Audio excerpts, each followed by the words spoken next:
The cruiser's engine purred quietly in the heavy morning fog, its exhaust drifting like faint wisps of smoke across the gravel road. Officer Emily Hart leaned out of the open door, one hand holding a leash that hung slack. It wasn't being tugged at all. "Rex," she called, her tone calm but firm, tapping her thigh. "Come on, buddy." Back in the car, but the German shepherd didn't move. He stood rigid at the bottom of the old porch steps, ears upright, gaze locked on a shattered window in the abandoned house ahead. The place had been empty for months. No lights, no utilities, no life. Yet Rex was fixed on it, unwilling to budge. Emily glanced down the lonely dirt road. The dispatch call had been nothing but a false alarm, kids daring each other to sneak around Breaker Point, chasing ghost stories. Headquarters had cleared it. Rex, however, hadn't. His body language was certain. She circled behind him, clapping her hands. Still, no response. He wasn't ignoring her. He was guarding. That's when she felt it tooth, a sudden bite of cold air that had nothing to do with the coastal wind. She knew Rex better than anyone. A canine partner didn't pretend, and they never held position in front of a dead house unless something was wrong. Her hand drifted toward her holstered weapon. Breaker Point wasn't a place people visited without reason. The house, perched above the jagged shoreline like a watchtower, had once belonged to Captain Merrin, a fisherman who vanished 6 months earlier with his entire crew of 12. The Coast Guard had called it a tragic storm, an accident at sea. But Rex didn't seem to believe in tidy endings. Emily stepped forward carefully, boots crunching on wet gravel. Rex stayed silent, no growl, no bark, just tense watchfulness, tail low, eyes steady. "You smell something?" she asked, crouching. Beside him, he didn't look her way. Instead, he nosed toward the porch, sniffed at a step, then pawed once at a cracked board. Emily followed his focus. The planks were weathered, but she noticed one thing: those nails were newer than the rest. She grabbed her radio. "This is Hart, Breaker Point House, requesting permission to re-enter. Possible signs of tampering, static." Then the reply: "Hart, that case is closed. Don't waste your time." Rex pressed his nose harder against the floorboard, tail flicking in the subtle way Emily recognized as his alert. "Negative," she answered sharply. "I'm not leaving." She pried the board up with the crowbar from her cruiser. Beneath it was nothing but compacted dirt. But Rex began to dig, whining, convinced something was hidden deeper. Emily's instincts, honed over years, told her to trust him. That night, she came back. No partner, no backup, just her flashlight, a thermos of coffee, and the gnawing sense that the official story about Breaker Point wasn't the whole truth. The wind howled through broken window frames as she stepped inside. The place smelled of old salt and decaying wood. She had walked these rooms once before after Marin disappeared. But this time the air felt charged, unsettled. In the kitchen, she noticed faint words etched into peeling paint on the far wall. "Don't trust what's under." The next morning, she returned with Rex and her supervisor, Captain Dalton, who was less than pleased. "You're chasing shadows," he grumbled. "This case is dead." Emily handed him the photo she'd taken of the scratched message. "Someone wanted us to look below. And your dog found something, I suppose," Dalton muttered. She nodded. "He's never wrong." Dalton groaned, but gave in. "Fine. But if there's nothing here, I'm riding you up." Together they opened up more of the crawl space.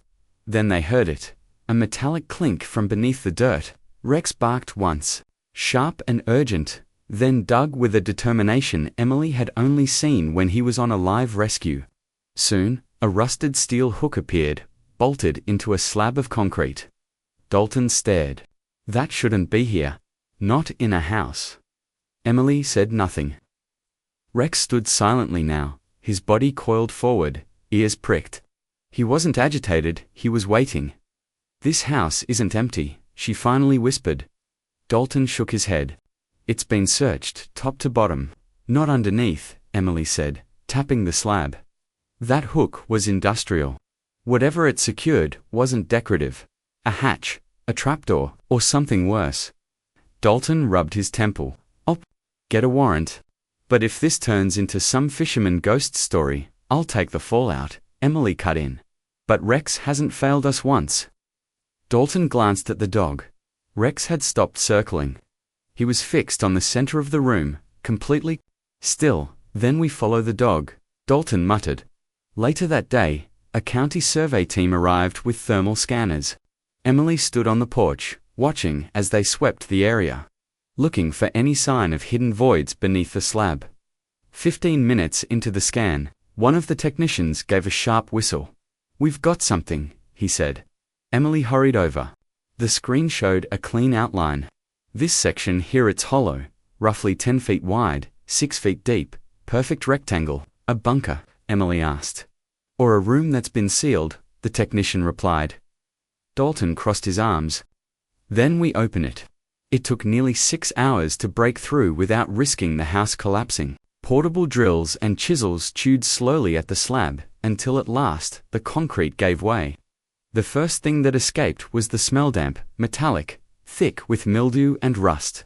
Emily covered her face and peered through the new opening. It wasn't a room in the usual sense. More like a buried chamber. Concrete walls on all sides. No windows, no airflow. At the far end sat a desk, coated in dust. Emily descended carefully, flashlight in one hand, her other hand resting near her sidearm out of habit. Rex stayed topside with the other Snow K9, inside until the scene was cleared. The chamber was silent, but the air was heavy, as if it had stored away secrets for years. On the desk lay a single item, a leather-bound logbook. Its cover warped by water damage, but still intact. The name pressed into the corner froze her blood. Captain E. Marin. Emily carried it back outside, setting it on the cruiser's hood. Dalton eyed it warily, as though it might open its jaws. "You still think this is only about a fishing accident?" she asked. He didn't answer. Emily opened it. The entries told a story that grew darker with each line. Day 1, crew assembled. Forecast clear, heading west. Told no one. Day 5. Supplies holding, wind rising. Received signal unfamiliar voice. Day 9. Johnson says, "We're not alone." Day 13. Power out 6 hours. When it returned, no one spoke of what we heard. Day 19. Another voice, not one of ours. Day 22. Turned back. It followed. Day 27. McClary jumped. Day 31. If you find this, do not trust the sea. Do not trust the house. Bury it. The final page was smeared, a red X scrawled violently across it. Dalton leaned away. Hoax or Marin was losing his mind. Or both, Emily murmured. She glanced at Rex, who whined softly at her side. He wanted back inside. That evening, long after the team had left, Emily returned on her own. Badge in pocket, flashlight in hand, trusting her instincts over the rules. The house groaned as she moved through it. Each room colder than before, not in temperature, but in presence. In the kitchen. Something caught her eye, a photograph half buried under debris. She pulled it free. The crew of the Aegis Dawn stared. Back at her, 12 men in oilskins, smiling stiffly against the grey horizon. In the center, Captain Marin with his arm around a man with a shaved head and a crooked grin. Emily's chest tightened. She recognized that face not from any report, but from Rex's adoption papers. His previous handler, Lieutenant Paul McClary, the same name written in the logbook as the man who jumped. Only here, in the photo, his smile looked anything but genuine. Later that night, at home, Emily dug out Rex's file. The truth hit her like a weight. He had been retired early after a classified naval mission. His handler McCleary, what exactly had Rex seen out there before he came to her? 2 days later, she drove north to Portland. At the listed address, a weary woman opened the door. "I'm his sister," she said softly. "But Paul's gone. Almost a year now," they said. "Training accident." Emily hesitated, then asked, "Did he ever serve with a man named Marin?" The woman froze. Her hands shook as she pulled down an old photo from the wall. Paul McClary younger, standing beside Rex. "Paul came back wrong," she whispered. "After that last trip, he barely spoke." The nightmares never stopped. Before he died, he told me if anyone came, asking show them this. From a drawer, she handed Emily a worn envelope. Inside was a torn map, a red circle inked just off the Oregon coast. Beneath it, one chilling line. If you go out there, don't bring them. Back in her car, Emily stared at Rex in the passenger seat, calm, watching the horizon, waiting at home. She spread the map across her kitchen table. The red circle sat roughly 20 miles west of Breaker Point, just far enough to fall into restricted waters. She didn't need to ask. The Coast Guard would refuse. The case was closed, the crew written off as lost. But someone had built a hidden chamber, someone had locked away a logbook, and Paul McClary had left a warning. Emily glanced at Rex, curled on his bed, his eyes fixed on her. He was alert, but quieter than she'd ever seen him. As though he were listening to something she couldn't hear. The next morning, she made her decision. No badge, no sidearm. She left them both behind. She signed out an unmarked Jeep without permission, call it research, call it disobedience. She didn't care. Rex rode shotgun, silent, focused, watching the road ahead. It wasn't a whimper, and it wasn't a bark. He simply sat there, staring down the road as though he already knew the destination, as if this place was familiar to him. They rolled into the harbor a little after 9 in the morning. A thick fog still clung to the water, and the air carried the sharp mix of salt and diesel. Emily scanned the docks until she spotted a face she recognized: Sam Delaney, a weathered fisherman with 3 decades at sea and a reputation for minding his own business. "You still have that tug?" she asked. Sam's eyes flicked to Rex. Before he gave a short nod. "Where to?" An hour later, the boat was slicing through the grey water, heading toward the coordinates marked on McClary's map. "Don't usually head out this far," Sam muttered, squinting at the horizon. "These waters, they're quiet, but it's not the good kind of quiet." Emily glanced at the GPS. "You ever hear of the Aegis Dawn?" Sam stiffened. "Yeah, Marin's ship. Big modern vessel. Crew vanished last fall. You knew them, not really, but people talked. Said Marin changed before they disappeared, paranoid, fixated on some radio transmission no one else ever heard."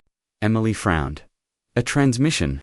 "Every night, around 2:30 a.m., Sam said slowly. "Always the same. Low frequency. Just static and a voice. No one else ever picked it up." "You think he imagined it?" Sam shot her a sidelong look. "I don't believe in ghosts, officer, but I believe in the ocean, and the ocean doesn't take kindly to being provoked." By 11:42 a.m., they reached the location. Nothing but flat, grey water, no debris, no buoys, no sonar returns. Rex stood suddenly, nose lifted to the wind. A growl rumbled out of him, shifting into a whine, and then a single sharp bark that sent a chill down Emily's spine. She raised her binoculars and scanned the horizon. That's when she caught at something out of place, barely breaking the surface. A sliver of rusted metal, a mast or fin, jutting up from the waves. "There," she pointed. Sam steered toward it.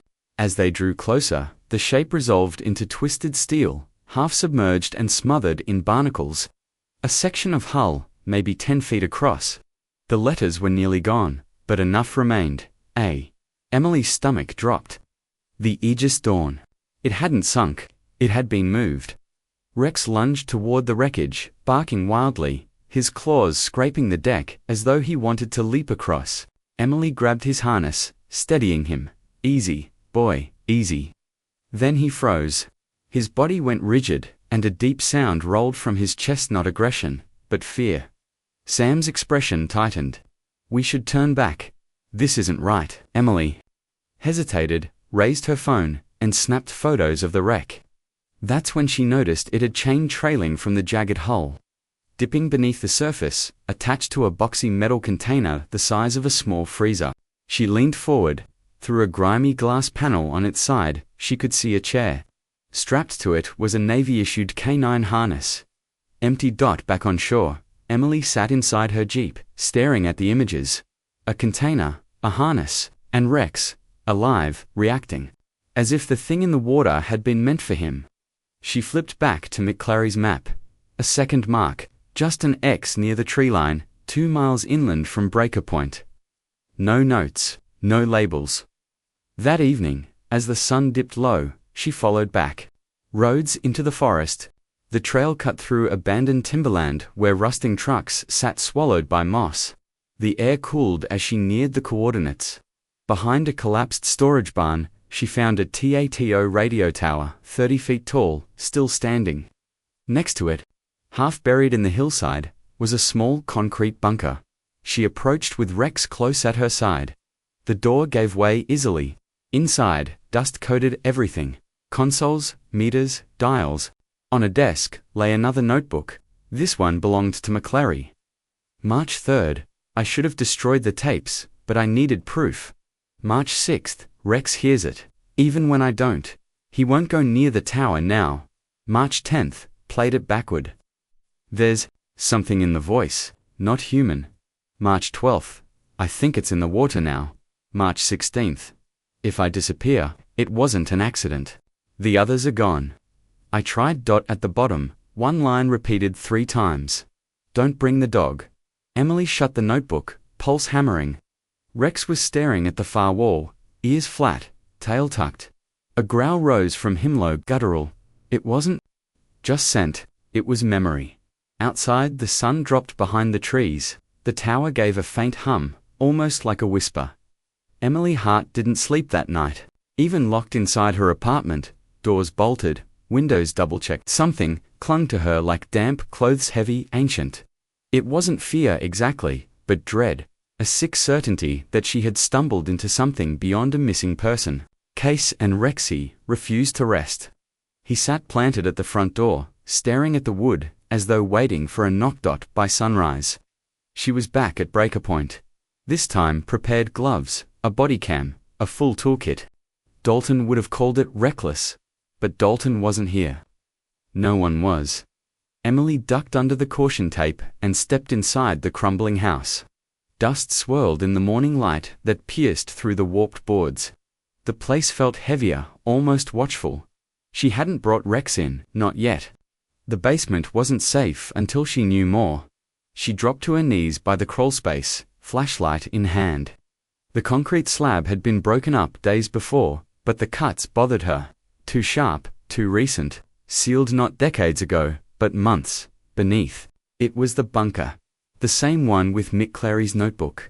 Only this time she spotted something she'd missed before, in the far corner of the concrete wall, half hidden behind a collapsed shelf and a stack of dusty paint cans. Emily noticed a square patch of material that didn't match. She brushed the debris aside and found plywood covering something else. Behind it was a small, rusted metal door, hinges, corroded, no handle. Just a recessed grip and 4 old bolts. She ran her gloved hand over the surface. The steel was unnervingly cold, even in the stuffy warmth of the crawl space. Stranger still, it was spotless, no webs, no dust, no film of age, like the rest of the basement. Someone had been here recently. Emily scrambled back to the Jeep and returned with Rex. The moment he stepped into the house, his entire posture changed. His tail dropped, ears shot forward. His breathing went shallow. He didn't growl, he shook. She led him down into the crawlspace and pointed toward the hidden door. He crept forward cautiously, stopped a foot away, and let out a long, mournful whimper. Yeah, Emily whispered under her breath. I feel it too. The bolts fought her, but after 10 minutes, a few bruised knuckles, and a lot of effort, the old door groaned open. Darkness waited behind it, with stone stairs leading down. A rush of air rolled out, damp and metallic, like a pocket full of wet coins. She flicked on her shoulder light and started down alone. Rex stayed frozen at the top. She didn't call him. The steps ended in a narrow corridor, barely wide enough for one person. The concrete walls bore deep gouges, as if heavy metal had been dragged along them again and again. At the far end stood a steel door, cracked open. Inside was a room no bigger than a shipping container. It wasn't empty. One wall was lined with shelves stacked with cassette tapes. Hundreds of them, neatly arranged and labeled with numbers and dates. Along the opposite side sat a desk, a monitor, and a reel-to-reel recorder. Emily stepped farther. In the floor was blotched with irregular stains, oil, maybe blood, maybe both. She moved to the desk and opened a file folder. Inside were black and white photographs of the Aegis dawn before departure. Each crew member was labeled. One picture showed McClary standing beside Captain Marin, with Rex at his heel. Rex looked younger, but those same sharp, focused eyes stared back. Behind the folder, a single cassette rested. Its label read, Final Transmission, 10/12/333A.M. Emily hesitated, then slid it into the recorder and pressed play. Static, a low hum. Then, something else, a voice, though not quite a voice, more like a vibration, whispering, inhuman. It wasn't a language, but her body reacted as if it understood. Her chest tightened, her mouth went dry, the hair on her arms stood up, and beneath it, faint but distinct, came another voice, familiar. If anyone hears this, don't open the hatch, it's not the ocean, it's in the signal. Emily slammed the stop button. Silence, her heart pounded. The recorder whirred once, then clicked off on its own. A heavy metallic thud echoed from the stairwell. Emily spun, flashlight raised, hand reaching for a weapon she didn't have. Rex, she called. No answer. She raced for the stairs, 2 steps at a time. At the top, the hatch had slammed shut. Rex stood beside it, pawing frantically at the seam, whining. Hey, easy, she said, shoving it open with her shoulder. He backed away, tail tucked tight, ears flat, eyes wide. He didn't need words, he'd heard it too, even from up here, back. In the Jeep, Emily gripped the steering wheel, her hands trembling. Rex hadn't taken his eyes off the house. Whatever was in that basement, whatever Marin had heard, whatever McClary had tried to warn her about, it was still alive. And somehow, it wanted Rex. That night, Emily uploaded the audio file from the tape into her laptop and ran it through a spectral analyzer. The waveform rippled with structure, not random noise. At exactly 2:33 a.m., a spike. She slowed the sound by half. That's when she heard it as single word, distorted and mechanical, but unmistakable. Returned, she slammed the lid of her laptop shut. Rex pattered across the room and laid his head on her lap. His eyes met hers, and in them she saw something she had never seen before. Not of what was coming, but of what he remembered. She checked the clock, 2:28 a.m., 5 minutes until the signal would come again. This time, she knew, it would be stronger. Emily grabbed her phone and dialed a number she hadn't touched in months. Groggy voice answered. Captain Dalton, she said, steady despite the pounding in her chest. I need you to listen. I don't care if you believe me, but I need access to the Federal Archives. Operation Ceasetone, I need everything, now. A pause. Why? Emily looked at Rex curled in the corner, eyes wide open, unblinking. Because I think it's still alive. The laptop cursor blinked in the dark. It was 3:12 in the morning, and sleep couldn't come. The sound from that old cassette kept echoing in her head, looping endlessly. One word in particular wouldn't let go. Return. Her apartment was still, broken only by the steady breath of Rex, who lay stretched near the door. He hadn't shifted for hours, but he hadn't truly relaxed either. She'd seen dogs hold themselves like that before Eddie, braced but only in storms, war zones, places filled with danger. Never in the quiet of a living room. Captain Dalton had finally, though reluctantly, approved her request. So when daylight arrived, Emily drove out to a Federal Archive facility in the building was unremarkable, wedged between a logging yard and a power station. Inside, a weary clerk sat behind thick bulletproof glass.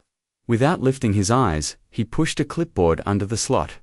You're requesting access to Operation Ceasetone? Yes, she replied.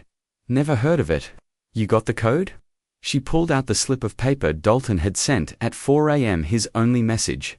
Use this. Don't ask questions. She passed it through. The clerk examined it, frowned, then raised an eyebrow. All right then. 20 minutes later, she was seated in a dim back room. A box labeled Project C, 9 Communications, Incident Files, Class 3, redacted before her. Inside were worn manila folders, reels of tape, and a sealed envelope topped with a handwritten warning: do not play transmissions without noise dampeners, known psychological effects. She ignored the caution. The earliest file dated back to 1987. A U.S. Navy vessel, the USS Bananhide, had intercepted a strange signal in the North Pacific at the exact location where the Aegis Dawn would later vanish. Reports said the transmission repeated every 72 hours at precisely 2:33 a.m. Carried on frequencies too deep for civilian radios. The details inside the file were worse. Sailors described hallucinations, paranoia, and an overwhelming compulsion to return to the origin point. One officer had mutilated himself, clawing out his ears. The project was abandoned. The signal fell silent. Until a DID, and single quotes, the folder, and whispered, so it was real. Whatever Captain Marin's crew had encountered at sea, whatever McClary had tried to warn about it, had all been recorded and buried decades ago. And now, somehow, it had surfaced again. The difference, this time, there was a witness who couldn't explain what he'd heard.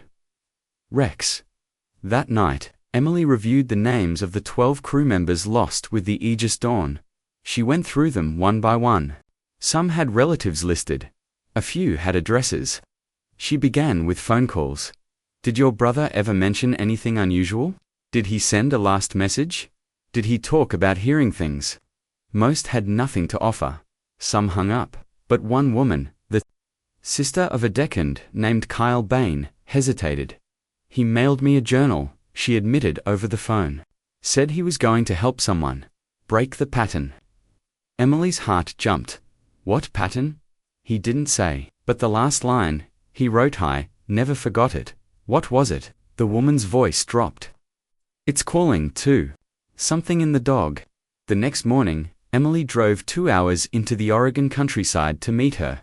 Lena Bain, now in her 50s, was slender, quiet, and weathered by time. On her porch, she handed over a small leather journal. This is all I have. Inside were pages of fragmented notes, sketches, symbols, half paranoia, half revelation. One passage had been underlined. We've been listening wrong. It isn't meant for us. The signal was never for humans. We're only the antenna. Emily looked up. He wrote this before he disappeared. Lena nodded. And he told me they weren't supposed to bring Rex on that voyage. Emily froze. Rex. That's what he called the dog.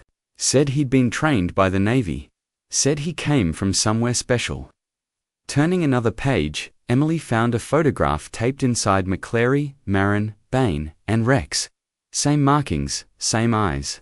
The same dog. Her voice trembled. Not a dog. The dog. That night, back in her apartment, Rex didn't greet her. He lay rigid near the window, eyes locked on the wall. Emily knelt beside him, reaching out gently. Hey, she whispered. He didn't move, but slowly, his gaze shifted toward her. In those eyes, she saw it. Recognition. A memory returned of a place, a sound. She spread the journal and the federal files across her table, mapping the story. 1987. The Navy detects a strange underwater signal. 1988. A crew descends into madness. Project Seastone is shut down. 22.2. Captain Marin hears the same signal. Rex is assigned to the Aegis Dawn. The ship vanishes. Only Rex survives. Now the signal has returned. She needed help not from the sheriff's department, but from someone who had heard the signal before. One name stood out. Miles Hendricks. A naval officer who had retired early after claiming the audio caused hallucinations aboard the Bernenhard. He lived off-grid near Forks, Washington. No email, only a phone. Number scrawled in pistol ink. She called. It rang 7 times before a rough voice answered. Who gave you this number? Officer Emily Hart. I'm not Navy. I work with the Klamath County Sheriff's Office.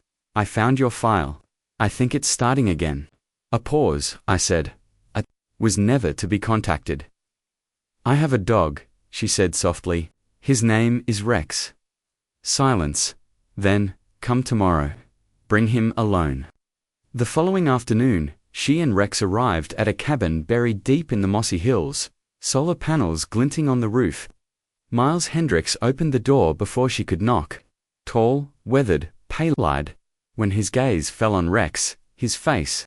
"Faltered son of a bitch," he muttered. "It really is him." "You've seen him before?" Emily asked. Hendricks nodded. "I watched that dog leap overboard 20 years ago, thought he drowned." Emily's stomach dropped. "He was on your ship." "They moved him around," Hendricks said, stepping aside. "He was part of the first listening units. Best ears of any canine they ever trained. He always barked before the signal even started." Emily swallowed hard. "What happened on your vessel?" He gave her a long look. "You won't believe me. Try me." He took a breath. "We weren't intercepting enemy transmissions. That's just what they told us. It wasn't a human transmission. It was older, deeper, something that predated language, predating us." Hendrix's eyes shifted toward Rex, sitting steady in the corner. "He always knew it was coming," Hendrix said. "Before the equipment, before we could even measure it, that dog felt it." Emily stepped closer. "What is it then?" His voice dropped until it was almost a whisper. "Not a message. Then what?" "A lure." Outside, the sky darkened. Clouds rolled down from the hills as if warning of what was to come. By the time Emily was back on the highway, the storm had arrived. Rain hammered against the Jeep's windshield, the wipers struggling to keep up. Wind tore across the two-lane road, rocking the vehicle as thunder rolled overhead. Dot in the passenger seat. Rex sat rigid, his body tense, his eyes fixed forward. Not a sound, not a shift, just waiting. They were driving back to Breaker Point. They had no choice now. After what Hendricks had told her, after the way he had looked at Rex and called the signal a trap, Emily knew this was no longer just a puzzle. This was something far worse, something designed, and she could feel it tightening, ready to spring. Again, the coastal highway narrowed, clinging to cliffs that plunged into a violent sea below. A half-buried sign flashed past in her headlights. Warning: unstable cliffs. No trespassing. She turned off the pavement, following a rutted dirt path that wound through the forest. Trees bent and groaned under the storm, their branches thrashing. Like restless giants, the whole forest seemed alive, agitated. Rex whined now and then, eyes darting toward the trees as if tracking something moving just beyond sight. The Jeep crawled up the bluff. At last, behind tangled brush and a sagging fence, the old Merrin house appeared. Breaker Point, again. Inside, nothing had changed. Empty rooms, cold air, silence. But the weight pressing down on the place was different. The air felt charged, as if the center of the storm had anchored itself right here. Rex pattered forward without hesitation, nose low. Moving on instinct, Emily followed as he led her through the kitchen, down the hall, toward the basement hatch. Door was still open. The air rising from below was damp, metallic. She switched on her flashlight and descended carefully. The bunker was just as she had left it, the desk, the tapes, even the dark oil-like stain on the concrete. But Rex stopped suddenly, his body stiff, his gaze locked on a small built-in cabinet she hadn't noticed before. He barked once, sharp, insistent. Emily's pulse quickened as she crossed the room and pulled the cabinet door open. Inside was a corroded military lockbox and a heavy coil of naval chain, marked with red tape. She heaved the box onto the desk. No key. With a screwdriver and some force, the latch gave asterisk. Inside was waxed cloth wrapped around a plastic bag of papers and a dog tag, not Rex's, not Mick Clary's. She held it to the light. Lieutenant Nathan Raw, US K-9 Division. Cops Unit 7. She didn't recognize the name. But Rex did. His ears folded back, his body trembled. Then he backed away and sat facing the cabinet, refusing to move. Emily opened the first document. It wasn't public, not archived, no insignia. Operation Seastone, Phase 2. Raw, Primary Handler, K-9 Unit, Rex. Condition: heightened sensitivity between 2.3 kHz and subsonic range. Objective: Investigate submerged. Structure redacted. Notes. K9 shows adverse reactions to signal. Refuses approach. Whining, trembling, refusal to eat. Final entry. Lieutenant Raw removed. Deceased during offboarding procedure. K9 reassigned. Project closed. Emily's throat went tight. She looked at Rex. You knew him, she whispered. His silence was answer enough. Upstairs, the storm hammered the siding. The house groaned under the wind. Emily shoved the documents into her pack, slung it over her shoulder, and called, Rex, let's go. But Rex stayed put. She tried again. Sharper this time. Rex, come. Still nothing. His gaze was locked on the old radio, bolted to the wall. The one that hadn't worked in years. It was glowing, faint blue. Emily's breath caught. She approached slowly. The knobs were cold, untouched. Yet the speaker crackled. Static spilled into the room. Then a hum. Then a voice. Low, reptilian.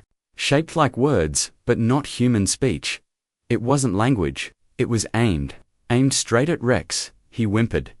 The sound grew louder. Emily lunged for the off switch. There wasn't one. She yanked the cord. Still, the voice continued. She grabbed a crowbar and smashed the unit. Sparks burst. The glow died. Silence returned, broken only by the rain outside. They left quickly. The wind screamed through the trees, pushing them sideways. By the time they reached the Jeep, the back window was cracked. Not shattered, just split from the inside. Rex growled low in his chest. Emily fired up the engine and drove fast, skirting the cliffs, desperate to leave the house behind. But then, her headlights caught something at the roadside. A pile of stones, too neat, too deliberate. A can. She pulled over. The storm ripping at her coat as she stepped out. Rex followed, tail low, nose twitching. She knelt, kicked away the top stones. Beneath them, wrapped in canvas, was a single boot. Old military chic. Lifted the object carefully. Hidden inside the heel was something metallic. Turning it over, she found a second set of dog tags, Lieutenant Nathan Ruse. Emily dropped to one knee. Her breath caught in her throat. This wasn't just a memorial. It was a grave marker. Someone had left them there, and they had only recently come to light. Back in her apartment later that night, Emily couldn't bring herself to sleep. On the table, in front of her, lay 2 sets of Tagsera's and Rex's, recovered after his final documented mission. Rex sat at her feet, eyes fixed on the window. She reached into the lockbox and pulled out the last piece inside. A fading transcript, only a few lines typed across brittle paper. Transmission log, 10:12-33. AMRX. Audio pattern consistent. Phrase emerging. Unclear origin. Bring him back. Bring him back. Bring him back. Then silence. Below, scrawled in pen, the signal isn't only calling the dog, it's calling what comes after him. Emily stared at those words for a long time. Outside, the wind eased, the rain stopped, and the world fell still. Rex finally closed his eyes, and for the first time in days, so did she. When she woke, the quiet unsettled her. No storm, no breeze, just the soft creaks of her apartment. Rex was no longer by the window. Instead, he sat in the hallway, eyes fixed on the front door, waiting like he expected someone to arrive. Rex, she whispered. He turned, calm, almost as if awaiting permission. She poured a cup of stale coffee and sat at the table, staring at the tags again. One was Rex's, issued before he was assigned to the Aegis Dawn. The other belonged to Lieutenant Nathan Rourke. Rex's first handler, the man the Navy had never admitted, was lost during the mission. The one buried beneath the wreck at Breaker Point. Running her thumb over the cold metal, Emily felt the weight of it. They hadn't only hidden the truth, they had buried men. They had buried something else. The real question wasn't what the signal was calling. It was why Rex was the only one who always returned. At 2:17 a.m., the transmission returned. Time, Emily was ready, headset, dampener, recording equipment, and Rex at her side.com, but leashed. She'd rented a boat under an alias. No sheriff, no federal backup. Just her and the dog, By 2:29, they reached the coordinates. The sea was unnaturally calm, no waves, no wind, the surface smooth as glass. At exactly 2:33, her devices lit up. The signal was strong, but filtered through the dampener, it sounded like distant thunder rather than the warped tones she'd heard in the bunker. Still, Rex felt it. He stiffened at the bow, tail rigid, nose lifted to the air. Then he loud, not afraid, but answering. The radar pinged. A shape appeared beneath them. Emily leaned forward. The Aegis, Dawn, but not as it should have been. It hadn't drifted, it had risen closer to the surface than before. She peered over the edge. 10 feet below, the ship's jagged silhouette lay on its side, tangled in cables, weeds, and something else, a red light, blinking steadily every 5 seconds. She glanced at her watch. 2:37 a.m., the signal ended. The light went dark. Rex whimpered. Then did something that froze her blood. He looked her in the eye, stepped backward, toward the stern, and stopped as if telling her, "We're done here." She didn't understand until she replayed the video. At 2:33, Rex hadn't reacted to the sound. He had seen a reflection on the boat's aluminum hull. Not hers, not his. A third figure behind them. Tall, faceless, only a presence. Gone in a blink. 2 days later, Emily filed a report with the Coast Guard under a false name. She omitted the signal, the tapes, all of it. She claimed the Aegis Dawn had been lost in a storm, and she had spotted wreckage, nothing worth salvaging. No cause for investigation. The case was closed. No one questioned it. Too many people wanted the truth to stay buried. Afterward, Rex changed, not for the worse. He was still sharp, loyal, protective, but it was as though a weight had lifted. He no longer growled at corners. He no longer trembled at 2:33. He slept soundly, deeper than before. At night, he still sat by the window, but now with his back to it, guarding, not watching. 2 weeks later, Emily moved out of the apartment. She bought a small ranch house a mile from town, quiet fenced yard, pine trees on either side. No cliffs, no radios, only peace. She went back to work, taking small jobs, missing persons, burglary, cold cases. She stopped speaking of Breaker Point. She stopped glancing over her shoulder. But sometimes, in town, she would catch a look from a if they knew, not about her, but about Rex. One man even stopped her once and said, "He's the one, isn't he?" Emily had smiled politely and walked away. But she didn't forget the man's eyes. It wasn't fear. It was respect. As if Rex had faced something no one else could survive. Nearly a month after the storm, Emily received a package with no return address. Inside was a USB drive labeled in black marker Reyes file. No note, no explanation. On it was a folder filled with video clips, some dating back to 2002. Footage of Rex Young fast, working alongside RAW during deep-sea deployments. Rescues, drills. In some, he barked at radar screens. In others, he lay quietly in Rue's lap, steady and calm. The final video showed RAW at a desk, weary but composed. If you're watching this, it means Rex found someone strong enough to carry this story. I don't know what it is we were hearing. I don't know what it wants. But it's older than us all, and it speaks through him, not in words, but instinct. Watch him, trust him. He'll always know when not to go. He isn't just a dog, he is the message. Emily shut the laptop. On the porch beside her, Rex rested as the sun sank behind the trees. No signal, no storm, only stillness. She ran her hand through his fur. "Good boy," she whispered. And for the first time since they'd met, Rex wagged his tail.